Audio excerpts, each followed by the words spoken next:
Good evening, all of you. I'm Sibi Ancil, working as a technology manager with H&R Block India Private Limited, headquartered in Kansas City, Missouri State. And we welcome you for the session on FinOps in Azure Cloud. Just a few minutes, I'll take you through our organization, the background of the organization, and then we will move on to the session. Okay. So H&R Block was founded in 1955 by two brothers having a single vision, right? And at the time when taxpayers were left to navigate or left with the complexity of filing their own taxes, Henry and Richard Bloch started offering the tax prep guidance. And this innovative service marked the beginning of the tax preparation industry and setting the foundation of our company values, which is like putting the people first, understanding their requirements, and then supporting them. Now, as we move along, we improved or we grown and shown our global presence. We have offices in US as I mentioned, we started in 1955 in US itself, and then we expanded our operations to Canada, Australia. We have offices in India, Ireland, and franchisee locations spread across multiple countries like UK, Germany, Japan, and obviously in Korea and Italy as well. And we have, when we talk about the India office, we support two service channels. One is the business side of it, and which is the business office was started in 2012, and this is located in Hyderabad. And to support the technology part of it, now we started a Global Technology Center in 2017 in Trivandrum in our Technopark. And currently we have 3 facilities in Technopark, having a headcount of 1,000 plus as of now. Moving on. So definitely, we are a great place to, sorry, oops, slide.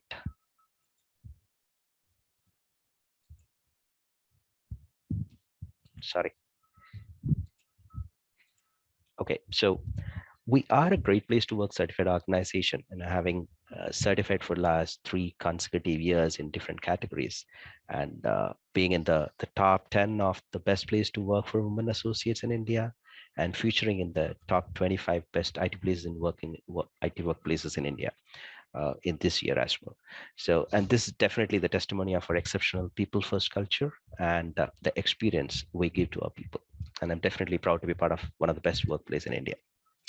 Okay, now let's talk about the session right now. So it gives me even pleasure to welcome you all to the session, which is organized by Kerala IT Parks, which is a Government of Kerala initiative that provides quality infrastructure space at various strategic locations spread across the state. Thank you, Kerala IT Park, for giving us this opportunity to share our learnings with a broader audience. Along with me, we have Syam Sasipillai, Associate Architect in Cloud Technology. He's a seasoned professional with experience over a decade on multiple domains in IT industry. And he will definitely take us through the various challenges we face in the public cloud cost management, the different operating models, and about the cloud FinOps and different operating models of cloud FinOps, and our learnings based on the implementations or the implementations we have done within our organization. And over the course of this session, we will try to break some of the myths about FinOps.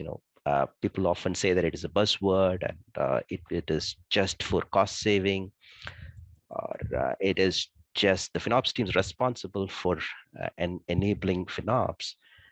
And sometimes people say that, okay, FinOps team definitely stifles the innovation, or some people say that it is just another form of data analysis. So we will just try to break that myth during the course of this session, and I hope all of you can find something tangibly useful from this session and understand the approach on the cloud financial management. And obviously, while the session is on, please feel free to shoot your questions through chat, We will definitely have it addressed during the Q&A session. Now, another point is, people might be thinking, why we have a lot of new things or a new technology like metaverse and all in coming up. So why did we choose FinOps? Definitely, there is definite reason for it, right? So we understood the benefit of having FinOps as a discipline, as a practice in our organization.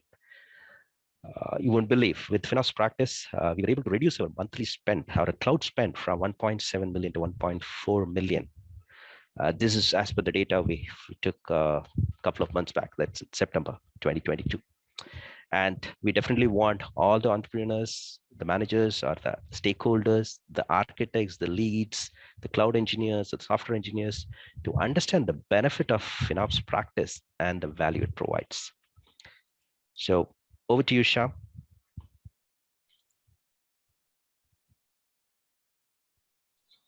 Thank you, Sibi. Let me share my screen. So, Sibi, today we are talking about various areas in cloud FinOps. So, in the agenda, we start with challenges of public cloud cost management. Then we came to what is FinOps and what are the goals of FinOps, what is the best practices of FinOps in your organization, and different operating models in FinOps. And we end up the session with the innovative ideas that we implemented in H&R Block for various cost optimization methodologies. So first of all, we start with a question. You can think about this question: is it relevant for your organization? The question is, are you focusing on cloud-based as much as you do on cloud investments? So this is a problem statement, and we are trying to give the solution for this question on the entire session. So without further ado, we are moving into the first agenda, that is challenges of public cloud cost management. So we all know that in the traditional method,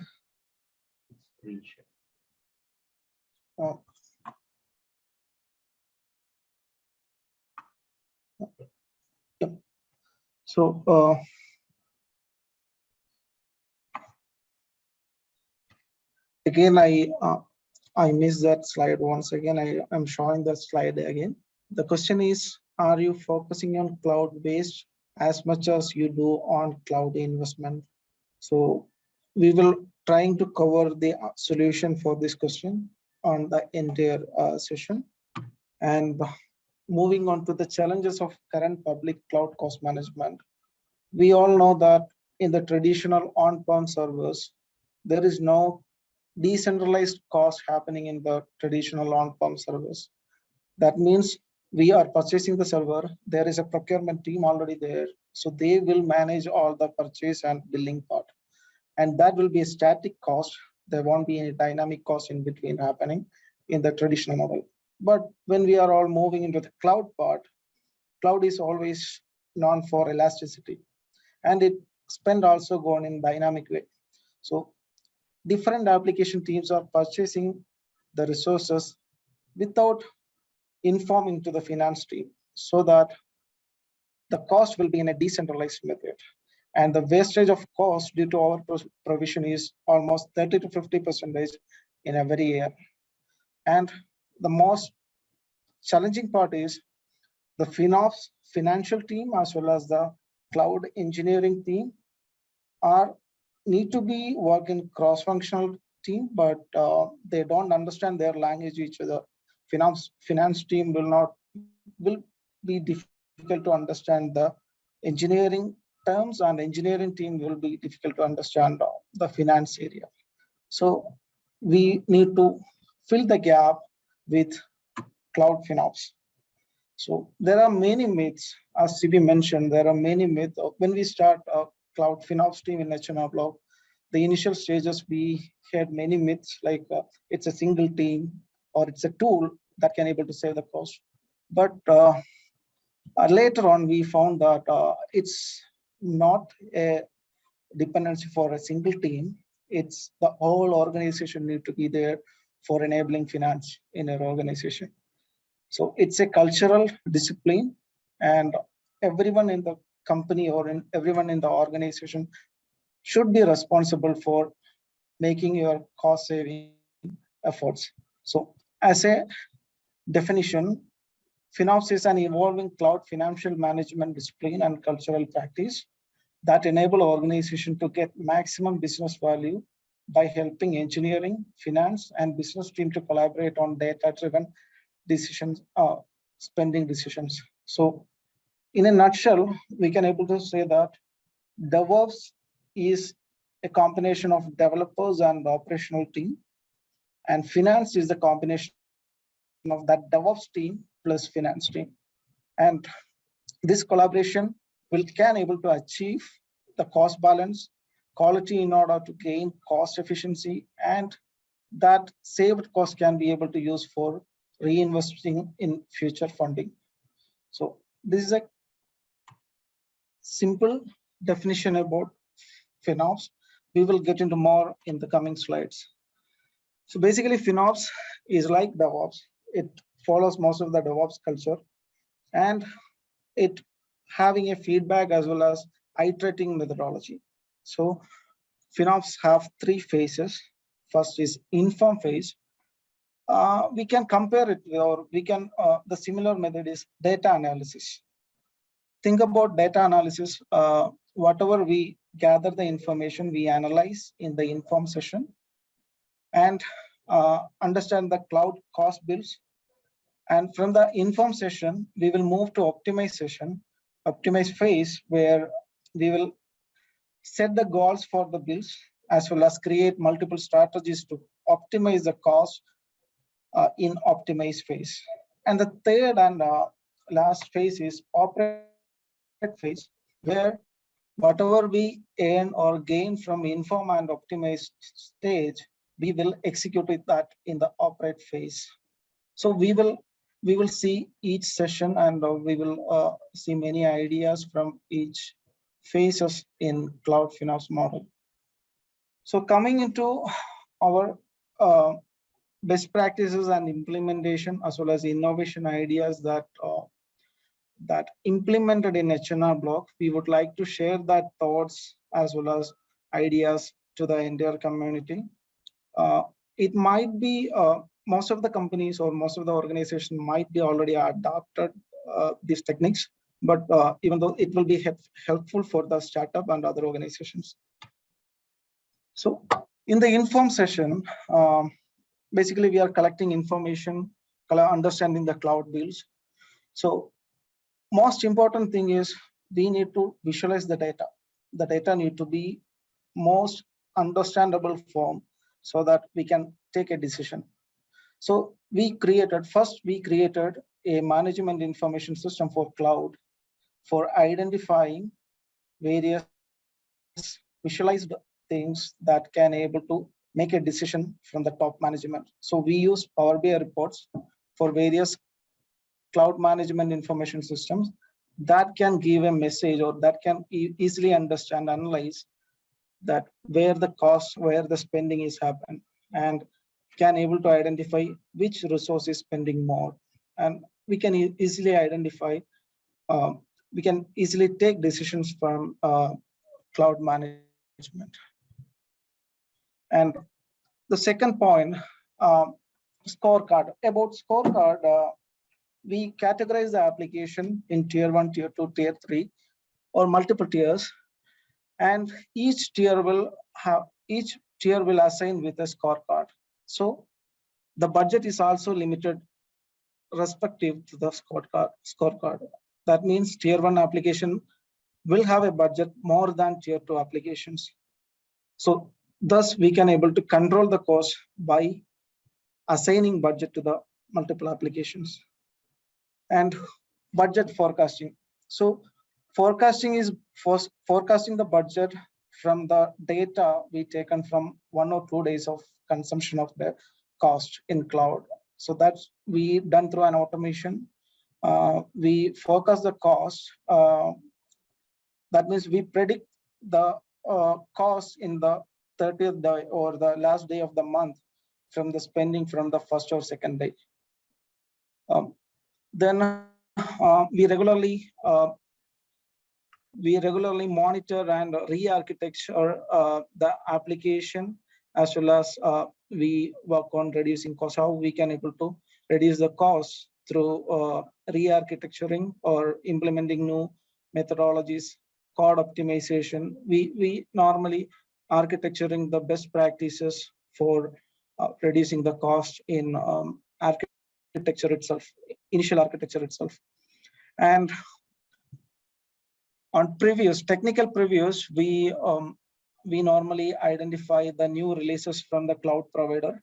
Say an example, ACE v3 was one of the latest release from Microsoft as a general preview, general available, and it was previously previous state. We done all the researches on previous stage and identified that it is more cost efficient than the previous version, that is ACE v2.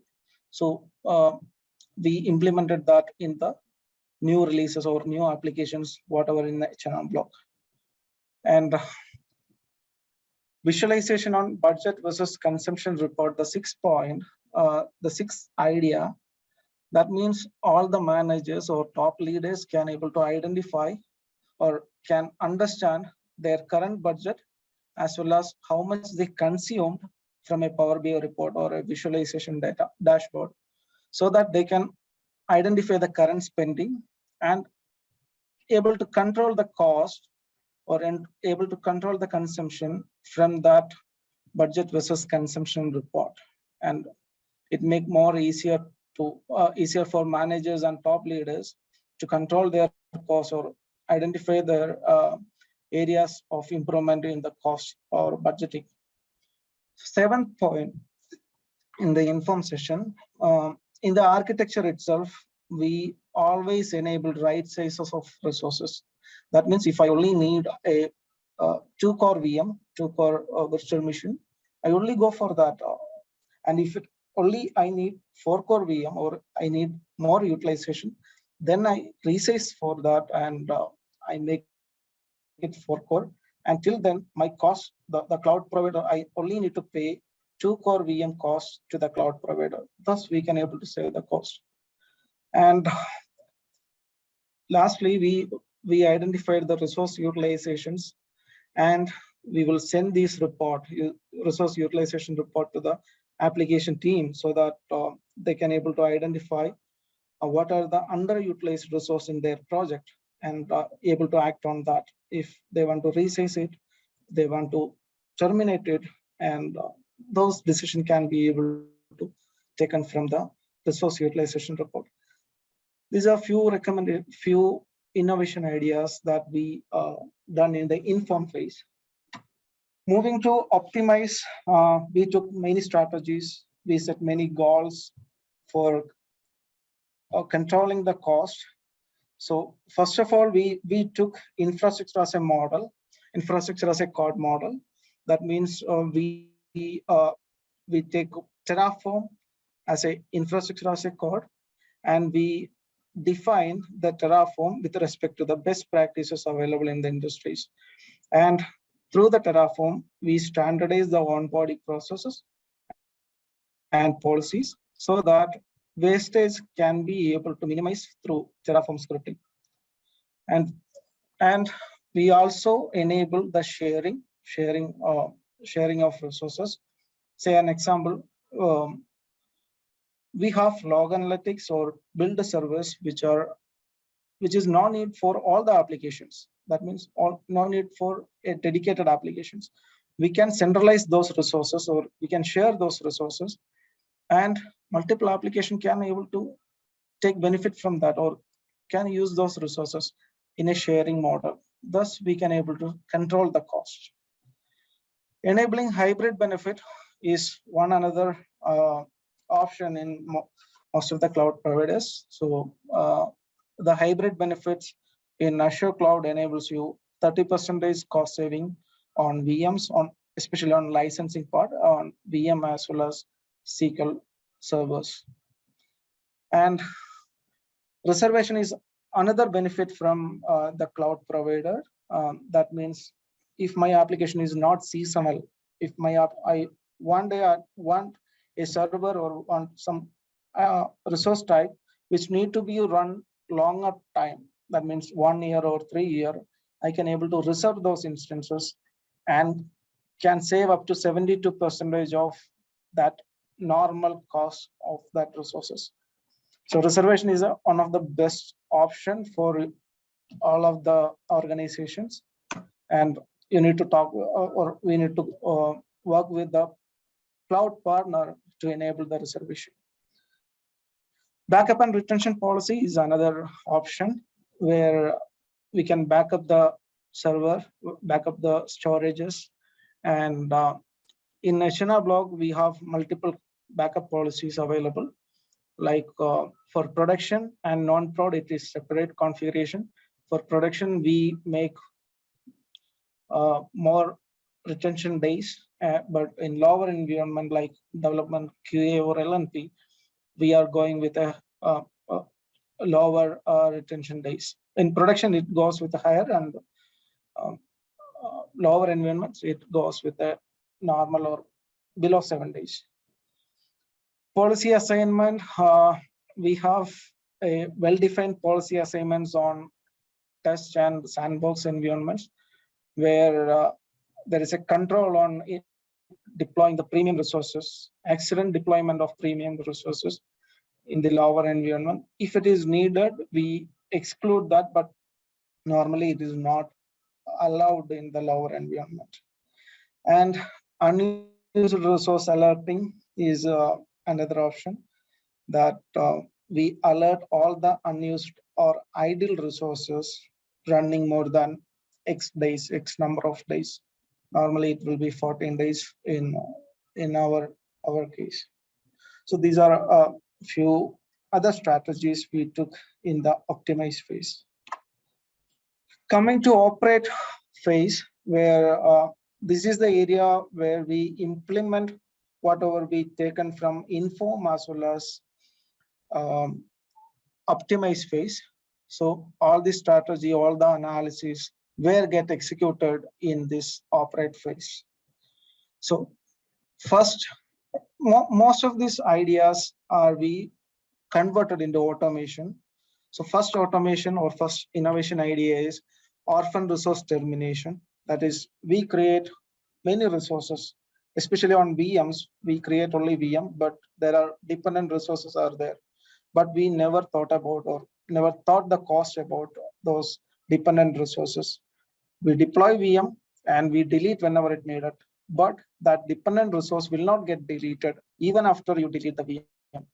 So we create automations for identifying the unattached dependent resources and delete if it is not attached to the parent resources. And second automation idea or innovation idea is VM snoozing, that we have a schedule snoozing. We have a custom built schedule snoozing available in the H&R Block, and this enable you to start and stop your VM if it is not using, or in a scheduled basis it will get start and stop. And next idea is on database export and import.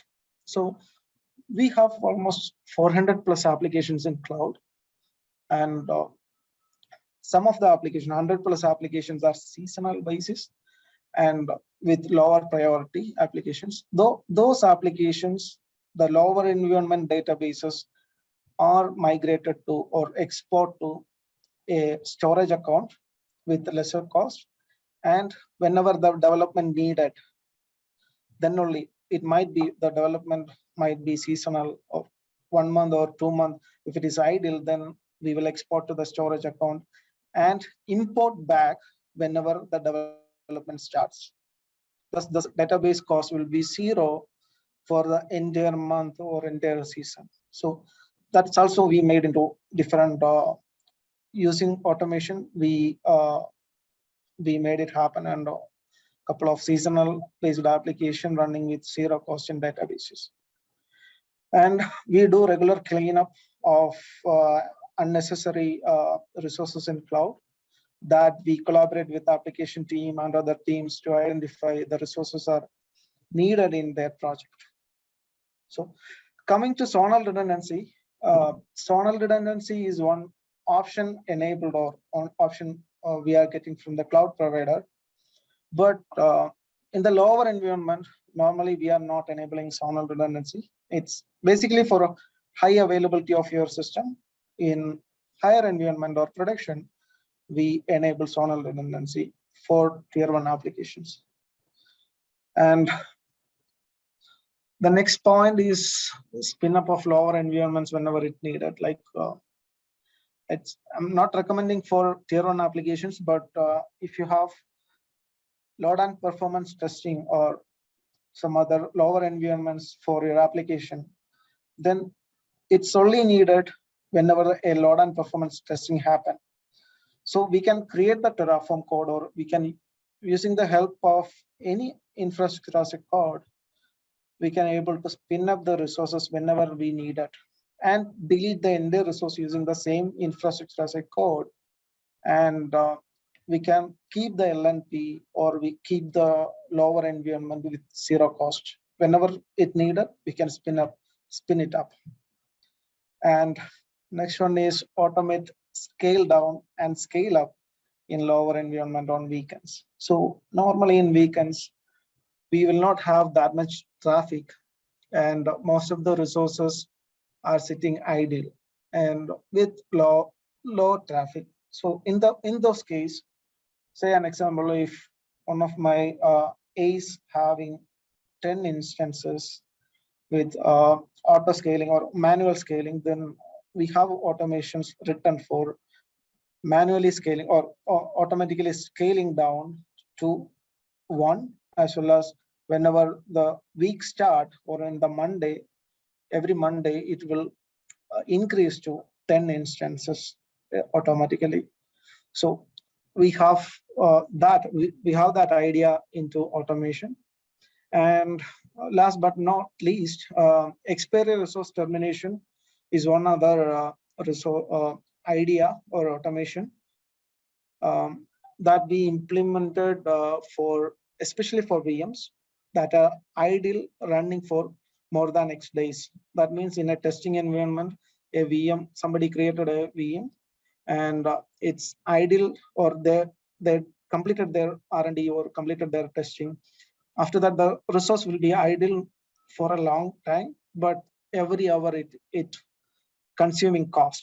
So in that case, we identified the performance of the system, like identify the utilization of the system. We gone through the events happening in the system, and with different condition, we will analyze that the system is idle. Then that system will get terminated through automate fashion. Hope we gone through many innovative ideas on automations in case of FinOps that we can use in the cloud. So we may majorly discussing the Azure, but the same can able to implement in all the cloud providers. The name change, instead of VM in Azure, there will be EC2 instance in AWS, and Google Engine will be, or Google App Engine will be there in the Google. So the name will change, but you can implement these ideas in your organization. And as a summary, hope you get understand about what is FinOps, how we can able to implement those things from these examples in inform, optimize, and operate phases. So it's all about a collaboration of different teams inside the organization. It's not only a single team that control the FinOps. So all the members in the organization should have an awareness about the cloud FinOps. When they are deploying a resource, they should aware about, is it necessary or it more over provision. They need to verify all those things. And this is not only for cost optimization, it enable you through best practices and how we can able to use the resources in a better manner. And thus, from all this optimization, we can use FinOps for enabling the future funding. Hope you get a good understanding about cloud FinOps and open for questions. Okay, thanks. Okay, thanks, Syam, for detailing about the different phases of cloud FinOps or the financial management of the cloud cost.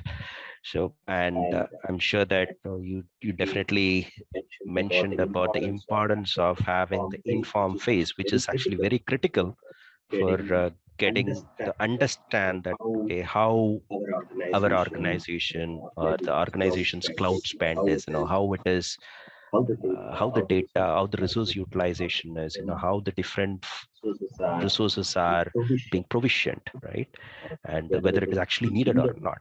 Those things are very important for us to plan the strategies and then execute it. And then for execution, we have you mentioned about the different tools which needs to be created.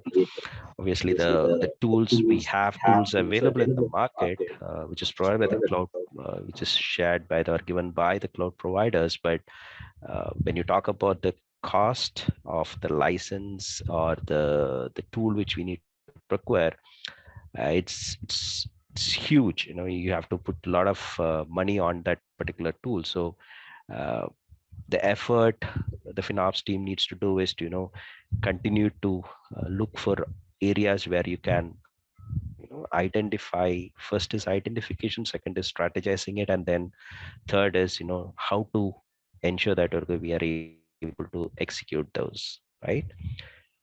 So I think we have a couple of questions coming in. Sivi, I also would like to share one success story, which is published in Microsoft Customer Stories in last year.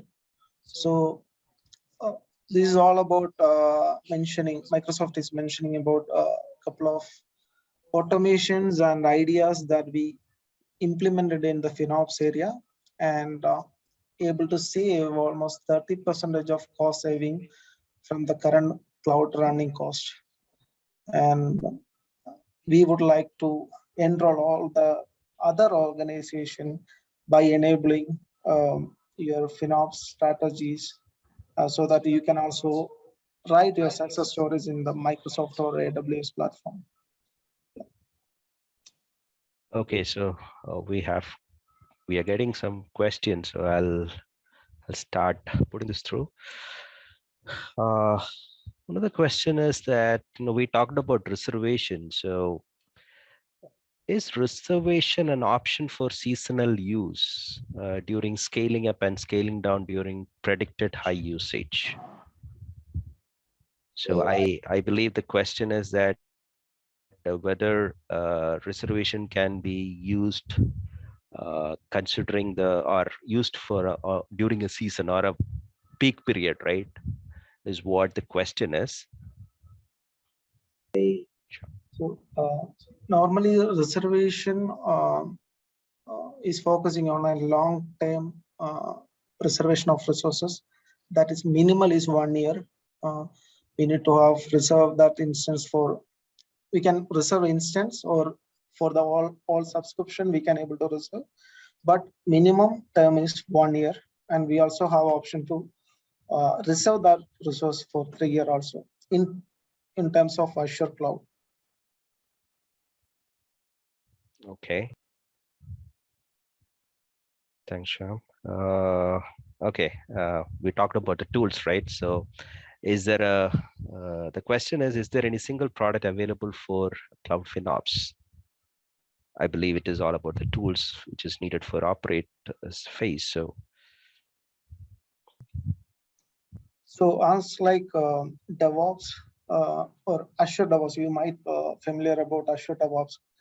It is a single tool which integrated many areas of DevOps methodology, but we do not have a tool. Till now, we do not have a tool for FinOps, single tool. The Active is available, but it is not covering all the areas of FinOps. There are multiple cloud cost management systems are there, but entire cloud FinOps, covering entire cloud FinOps is difficult, and till now there is no single tools available in the market. Okay, thanks, Syam. We have a couple more questions in the section. Next question is, how will you forecast the budget for a new project in Azure?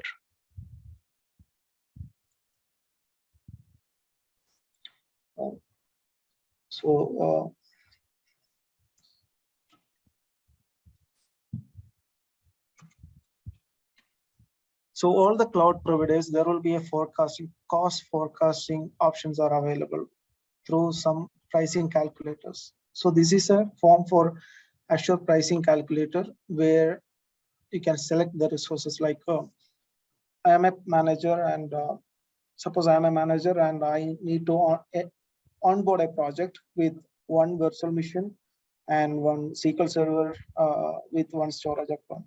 So I can select these resources and select all the specification available in the calculator, and we can, if we are going with the reservation, here you can able to mention 3-year or 1-year reservation. So you can able to see how much discount you will get for reservation, and it can enable hybrid benefit. If you are enabling hybrid benefit, your $67 will get to 0, and you can get a summary of all the cost, and you can see the upfront cost, estimated monthly cost, average estimated monthly cost from this Azure pricing calculator. This is a better tool you can use for forecasting your application budget. And the same tools are available, same kind of tools are available in AWS and Google. You can make use of that. Okay. Thanks, Syam. So hope this is answered. The question is answered.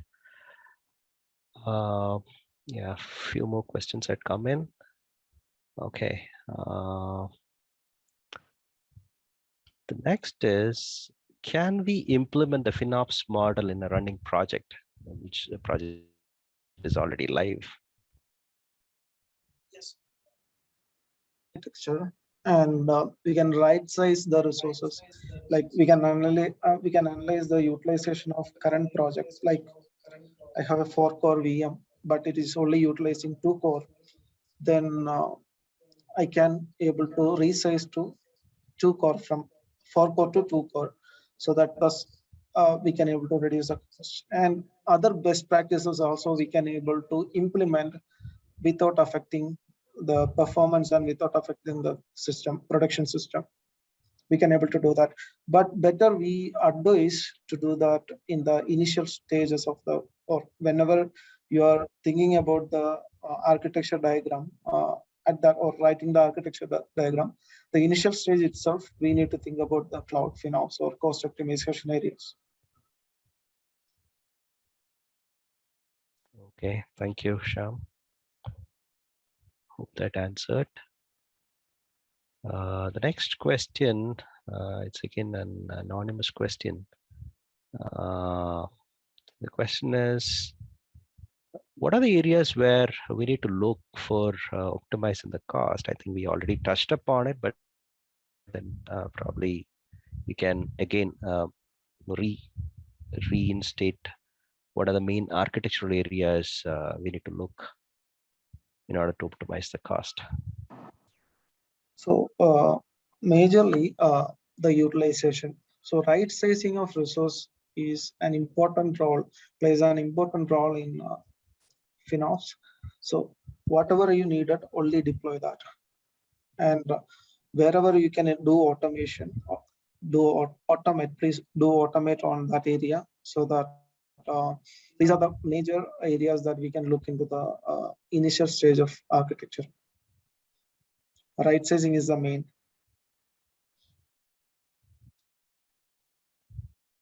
Okay. One last question posted is, we talked about innovations and the tools and other things, right, which is needed for cloud FinOps. So I'm not sure whether I understood this question clearly. It is saying, does automation enable cloud FinOps?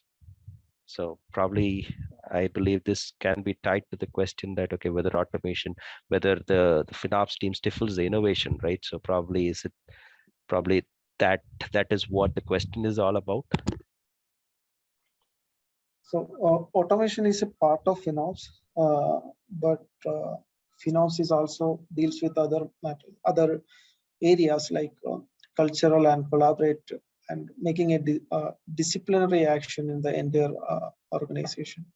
So we can do multiple innovations. We can convert that innovation ideas to automation, but Cloud FinOps is also deals with multiple areas, multiple other areas, and making best practices in the cloud and disciplinary in deployments in cloud also include in the Cloud FinOps.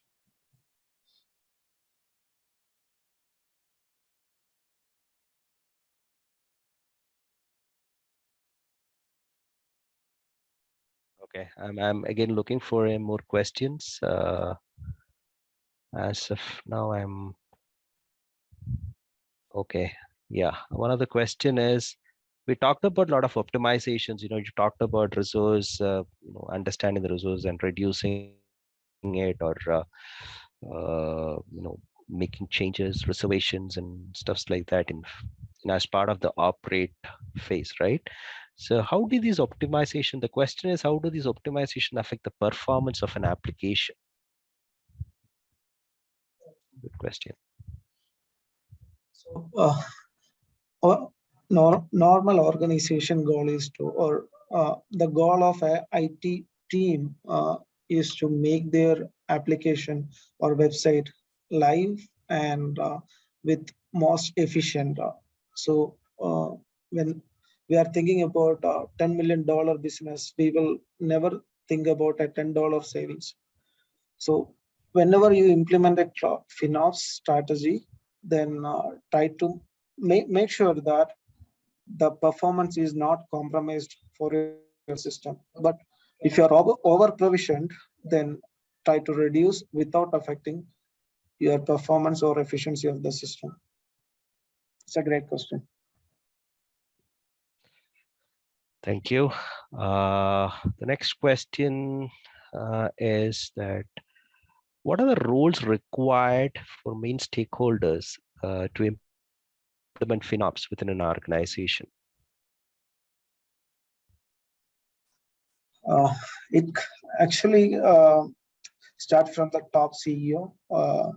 CEO can start this implementation or guide the top leaders and managers for and the entire organization for doing the optimized method of deployment resources in cloud, not only cloud, in any IT areas, IT deployments. So all the members, all the organizational members are included in the FinOps. So basically, what you're saying is it's a top-down approach, wherein the vision should be from the top level, where we have to optimize the cost and then see how we can improve, right? And how we can reinvest that fund for the future. It's a cultural practice we need to enable in every organization.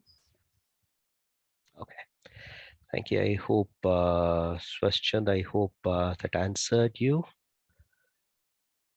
And I have a question from Balakrishnan.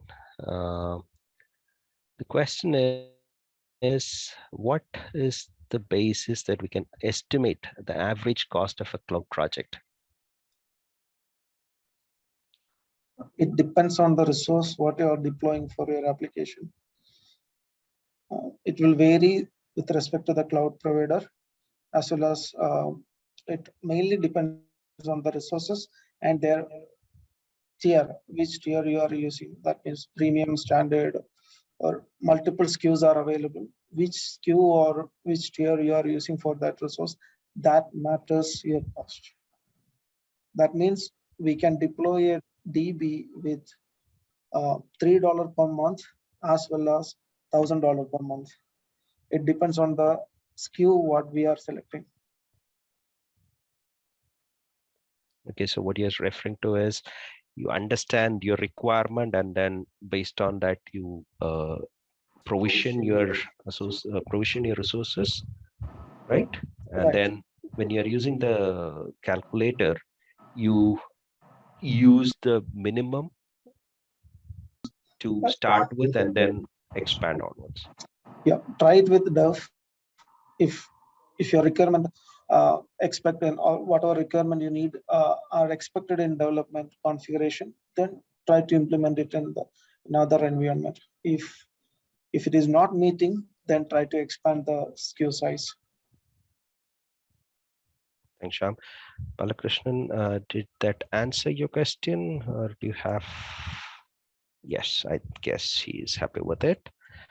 Okay, so now we have question from Agnes, and the question is, in what things a budgeting system automation must concentrate the most, and for budgeting, how the cost spent can be collected?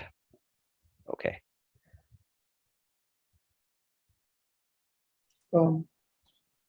So there are multiple APIs provided by the cloud providers.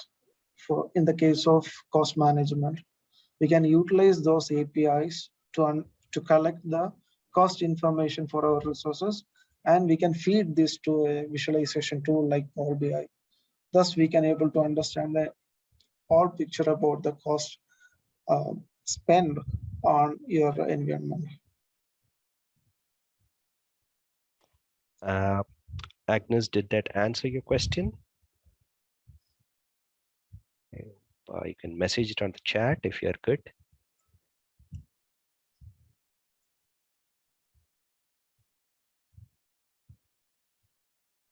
Okay, while we wait for Agnes to respond, the next question is, do we get any support from Microsoft team to analyze the utilization? Okay, before we go for that, Agnes requires more elaborate answers. So that means, probably you'll have to explain about, how when you are looking into what should we concentrate more from a budgeting perspective, and also how the cost spend, the spend can be collected. So probably we'll have to talk about more on the utilization, and then how the cost is calculated after when the spend is being analyzed.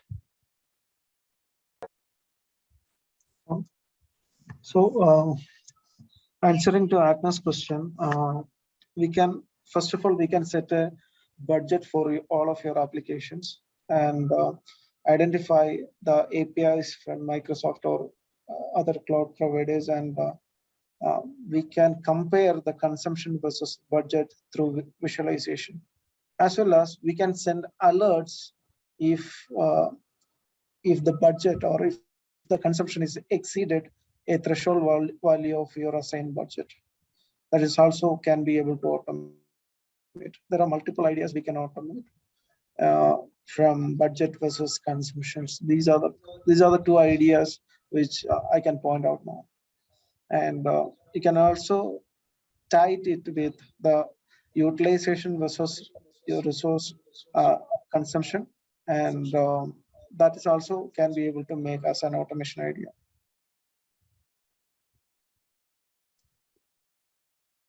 I hope that clarifies. There's a question from Shivashankar.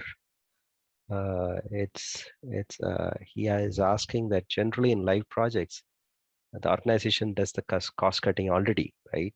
Then how FinOps practices differ from the normal DevOps culture?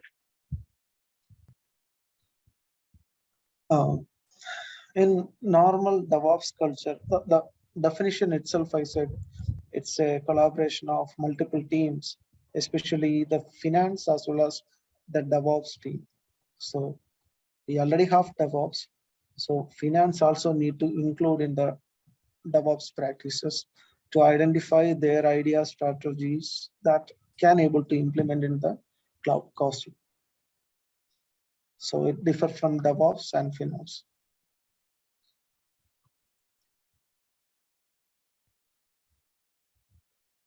Shiva, I hope that clarifies you. We have 5 more minutes, so we'll take probably one more question.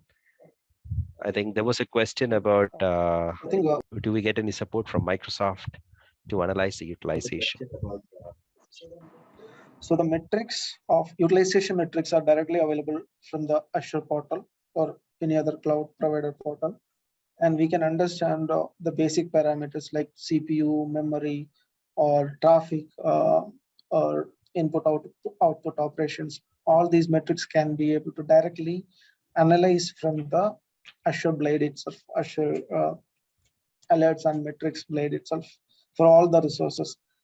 Uh, Along with that, we can analyze it from custom KQL queries.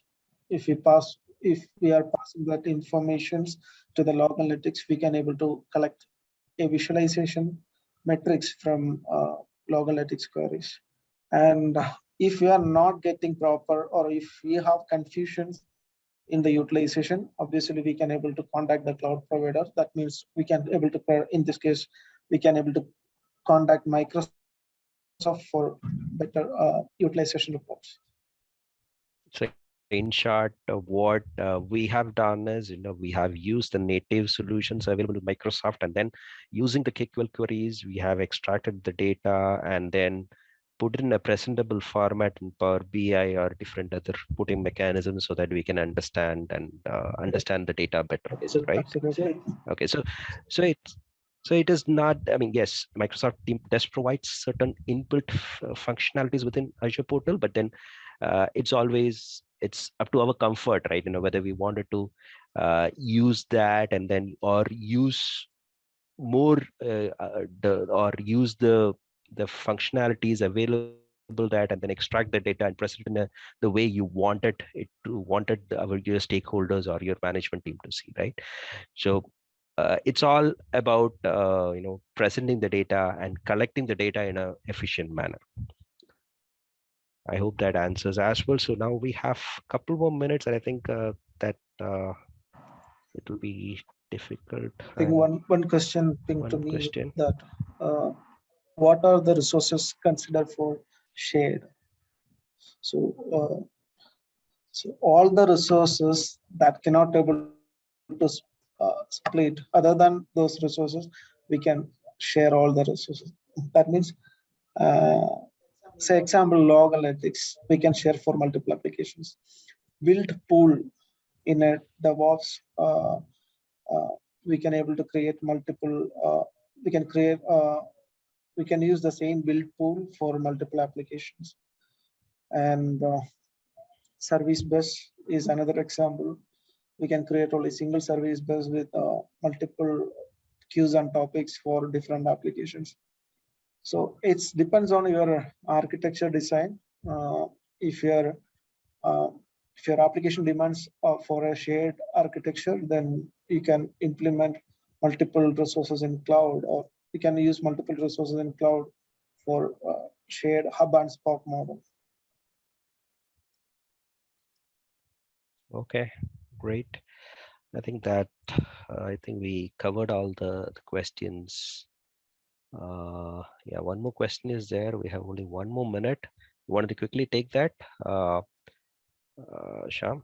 It's like, how will you assign the scorecard to prioritize your applications? So quickly, 1 minute. Uh, that depends on the business criticality. If an application is more critical, and if it is earning money for the organization, then it will come under tier one. And according to this category, we are implementing the scorecard, and that scorecard also limit the budget. Okay, I think we were able to cover all the questions which came through. So thanks, Sham, for this wonderful session. And I hope all the attendees have been benefited from this. And if you have any more questions, you can reach out to us. We'll put in our email address on the chat. Thank you once again, Kerala IT Park, for organizing this session and giving us an opportunity to share our learnings.